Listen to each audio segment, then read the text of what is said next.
آپ صلی اللہ علیہ وسلم کی پیدائش مبارکہ راجح قول کے مطابق 8 یا 9 ربیع الاول ہے بروز سموار۔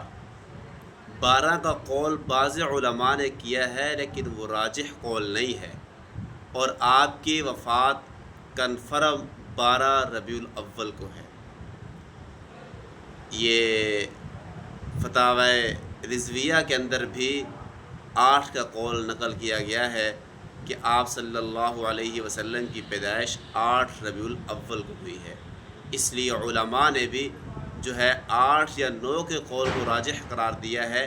12 کا قول کسی نے نہیں کیا، جنہوں نے کیا ہے وہ مرجوح قول ہے، جبکہ ہمارے معاشرے میں معروف یہ ہے کہ آپ کی جو ہے پیدائش جو ہے وہ 12 ربیع الاول کو ہے، لیکن یہ قول مرجوح ہے، راجح نہیں ہے۔